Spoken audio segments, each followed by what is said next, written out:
Is custom the new standard?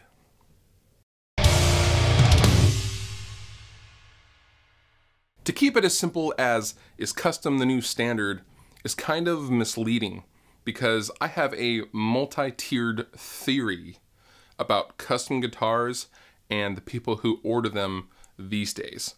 Let me explain.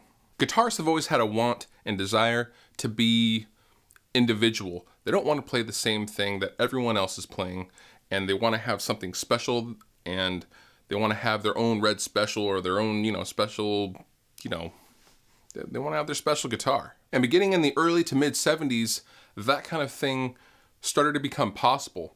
Prior to the early to mid 70s, there were no such thing as aftermarket parts. There were no aftermarket pickups, there were no aftermarket bridges, there was no aftermarket pick guards you could buy. There was simply nothing. You were stuck with what you bought from the music store.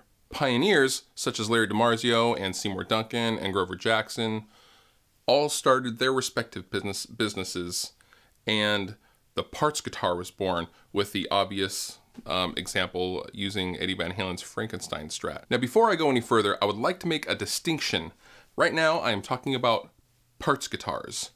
These are guitars that are assembled after the purchaser gets the individual parts like a neck and a body and some pickups and throws together their guitar themselves. That is not what I mean by a custom guitar. I'm defining a custom guitar as paying thousands and thousands of dollars to someone halfway across the world and waiting a year or 2 years to get a guitar back. That is, for the purposes of this video, what I'm referring to as custom. But for a long time, parts guitars were the custom guitar, and they were easily accessible, and you could order them from mail order from places like Boogie Bodies, Performance Guitars, and Warmoth Guitars.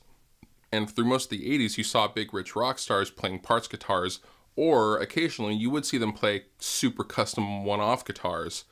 And that was because they generally had a lot of money, and they had years of experience and knew exactly what they wanted in a guitar that maybe wasn't offered on the market as a regular production guitar. I don't want to sound like the old man in the room, but I never knew anybody that had a custom-made guitar back when I started playing in the summer of 1993. That was just not even a thing. Normally, you would go and you would get a production guitar at Guitar Center or your local little mom and pop guitar store, and then you would customize it. And typically, that's what you saw, and that's what most of the iconic instruments that these big rich rock stars play are rocking. They had to take a normal instrument and they customize it in some unique way, and then that becomes their signature model. But with the advent of the internet and the popularity of forums like 7string.org, Metal Guitarist, and Rig Talk, and Gearsluts, and all those forums, you have a certain instantaneous communication point that did not exist before. So now when a popular guitarist spends years trying different flavors of guitars out and knows exactly what they want, they go and they get a custom-made guitar, a very, very expensive European guitar. And what do?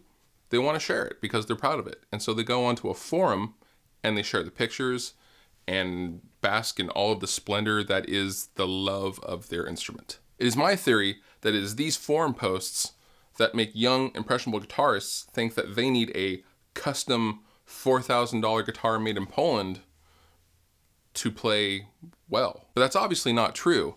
Maybe they want the custom guitars for bragging rights, I don't know, but I field a lot of questions myself on people asking me what woods I prefer and what, fret sizes I prefer. And that kind of thing just comes along with years of experience. And I don't think you need a custom guitar in order to sound or play well. Custom guitars are for people that simply cannot find a production guitar that suits their playing needs. Now, an interesting offshoot that I also have a theory about is when these posts occur on the forums and this once small guitar maker is suddenly in this huge spotlight online, they are inundated with orders. And being a small guitar company, they want to fill those orders and they want to grow as a business, of course. But then what this does is create overexpansion. The quality takes a dive, and then they're the new subject of flame wars on the newest 7string.org post. Companies like Strictly 7, Bernie Rico Jr., Invictus, and First Act all started off very strong with promising quality instruments. And what happened the second more than a few people started ordering instruments and throwing money at them? They went downhill. Is this the manufacturer's fault for taking on too many orders and possibly overexpanding beyond their capabilities? Absolutely. But the root cause of that is the original forum post and all these kids thinking they need custom guitars when they actually maybe don't. Now, I'm not in charge of anybody's money, and you know what? If you want a custom instrument, that's all good. My only point is that you young guitar players don't need a custom guitar to play or sound good. I don't own any custom-made guitars that were made for me in a cave in southern Russia over the course of 5 years, only using vodka bottles and, you know, mammoth bones. I don't need that to play and sound good. At any rate, that's my theory. The same could also be said about custom amplifiers, but that's a whole nother video and we'll get into that later. Let me know in the comments what you think, and as always, thanks for watching.